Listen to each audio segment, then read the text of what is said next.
누구냐 너? 다 죽는다!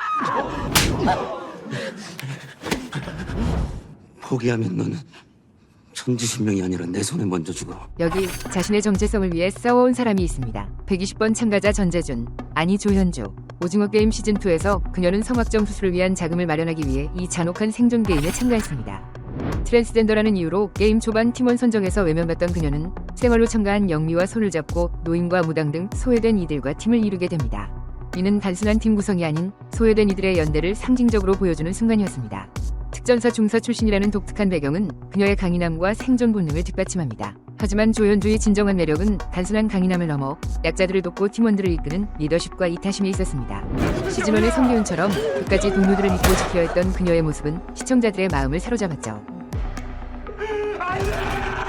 특히 5인 육각게임은 조현주의 리더십이 빛을 발하는 순간입니다. 5인 육각게임은 사실 시즌1의 우산 달고나보다 더 어려운 게임이었습니다. 단순히 5명이 발을 묶고 달리는 것이 아닌 5개의 미션이 주어지는 종합운동회와 같은 복합게임이었기 때문입니다. 또한 참가자들은 오징어 게임에 개인으로 참가했습니다. 서로를 모르는 참가자들이 즉석에서 팀을 꾸려야 한다는 점은 눈에 보이는 난이도를 넘어선 심리적 부담으로 작용했습니다. 특히 처음 팀의 실패 후 모든 참가자가 지켜보는 가운데 핑크솔저들이 탈락자들을 처형하고 그 자리에서 시체를 운반합니다. 시체를 처리하는 동안 게임은 중단되고 남은 참가자들은 원형 트랙 안에서 극도의 공포와 압박을 느꼈습니다. 이처럼 5인 육각 게임은 단순한 체력 싸움이 아닌 극한의 공포와 두려움을 이겨내야 하는 심리적 싸움이었습니다. 이런 상황에서 조현주는 할 수 있다며 불안에 떨던 영미에게 용기를 불어넣고 팀원들의 역할을 명확히 분배해 모두를 생존으로 이끕니다. 그녀의 팀이 게임을 통과하자 다른 참가자들도 자신감을 얻게 되고 많은 팀들이 게임을 통과하게 됩니다. 이 복합적이고 강렬한 캐릭터를 완벽하게 구현해낸 배우가 바로 전재준, 아니 박성훈입니다. 현주가 희화화되길 원하지 않았어요. 그래서 과도한 음성의 변화나 과장된 제스처도 하고 싶지 않았어요. 그의 말처럼 박성훈 배우는 그동안 미디어에서 과장되게 표현되어 왔던 트랜스젠더의 전형적인 이미지를 탈피하고자 했습니다. 과도한 목소리 변조를 하지 않고 실제 트랜스젠더에게 자문을 구해 캐릭터의 깊이를 더했죠. 그의 이러한 진정성 있는 접근은 빛을 발했습니다. 처음에는 단순히 다양성 확보를 위한 설정으로 보이던 성소수자 조현주는 회를 거듭할수록 가장 입체적인 인물로 거듭났고 특히 참가자들의 반란이 시작되면서 그의 특전사 출신다운 통솔력은 시청자들의 시선을 사로잡았습니다. 2008년 영화 쌍화점으로 데뷔한 박성훈 배우는 연극계 아이돌로 불리며 무대에서 다진 탄탄한 기본기로 스크린과 안방극장을 오가며 자신만의 연기 세계를 구축해왔습니다. 그의 연기 여정은 순탄치만은 않았습니다. 꾸준한 작품 활동에도 불구하고 긴 무명 시절을 보냈고 연극계의 아이돌로 불렸지만 인지도는 낮았으며 심지어 박성훈성 논란까지 겪어야 했습니다. 데뷔 10년 만에 찾아온 전환점은 KBS 주말 드라마 하나뿐인 내 편이었습니다. 최고 시청률 46.75%를 기록하며 장고래 역으로 국민사위라는 타이틀을 얻었지만 그의 본명보다 장고래로 더 많이 불리며 이름을 잃어버린 배우가 됩니다. 이후 상류사회, 천문, 하늘에 묻는다, 저스티스, 사이코패스 다이어리, 출사표 등 다양한 작품에서 연기 스펙트럼을 넓혀갔습니다. 특히 CNN이 세계 7대 소름 끼치는 장소로 선정한 곤지암 정신병원을 배경으로 한 공포영화 곤지암은 손익분기점 70만을 훌쩍 넘어 267만 관객을 동원하며 큰 성공을 거뒀습니다. 하지만 그의 불운은 계속되었습니다. 2021년 SBS 월화 드라마 조선구마사에서 주연 양녕대군 역을 맡았으나 역사 왜곡 논란으로 2회 만에 종영되었습니다. 이에 박성훈 배우는 신중한 자세로 책임감 있게 연기하는 배우로 거듭나겠다며 자필 사과문을 게시했죠.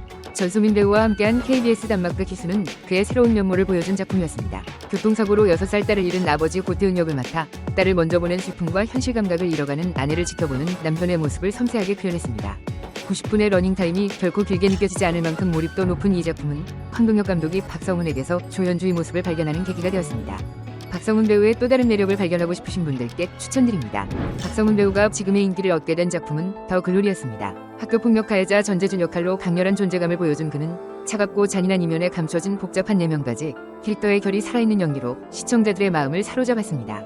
익숙하지 않은 욕설 연기가 가장 힘들었다고 밝혔지만 시청자들은 오히려 욕을 안 한다는 사람치고는 너무 살벌하게 잘했다며 감탄했죠. 많은 관심과 함께 비난도 받으며 그의 이름보다 전재준으로 더 많이 불리게 되며 또 이름 잃은 배우가 되고 말았습니다. 박성훈 배우에게 전재준은 커리어를 대표하는 인생 캐릭터이자 동시에 넘어야 할 산이 되었죠. 눈물의 여왕에서는 첫사랑의 인을 잊지 못하는 잔혹한 소시오패스 윤은성을 연기하며 악역 전문 배우로서의 입지를 다졌습니다. 그리고 오징어 게임 시즌2에서 180도 다른 캐릭터로 변신을 시도했죠. 처음 오징어 게임 시즌2 캐릭터 소개 영상이 공개됐을 때는 우려의 시선도 있었습니다. 트랜스젠더 역할을 시스젠더 배우가 연기한다는 점, 그동안 악역으로 강한 인상을 남긴 배우의 급격한 변신이라는 점에서였죠. 하지만 작품이 공개된 후 국내외를 방문하고 그가 연기한 조연주는 시즌2의 최고 캐릭터로 극찬받았고 성소수자에 대한 진정성 있는 접근이라는 평가를 받았습니다. 하지만 그의 불호는 여기서도 멈추지 않았습니다. 오징어 게임의 흥행이 절정에 달했을 때 개인 SNS에 부적절한 콘텐츠를 실수로 게시하는 일이 발생했습니다. 즉각적인 사과와 해명에도 불구하고 논란은 계속되었고 결국 이민아 배우와 함께할 예정이었던 차기작 폭군의 셰프 남주인공 역할에서 하차하게 되었습니다. 매 작품마다 캐릭터에 자신의 진심을 담아온 박성훈 배우. 그의 진심이 담겨서인지 그가 연기한 캐릭터들은 모두 강렬한 인상을 남겼습니다. 단역부터 주연까지, 선역부터 악역까지 그가 연기해온 모든 캐릭터들은 깊은 울림을 주었습니다. 그의 연기는 단순한 변신을 넘어 캐릭터에 대한 깊은 이해와 존중을 바탕으로 합니다.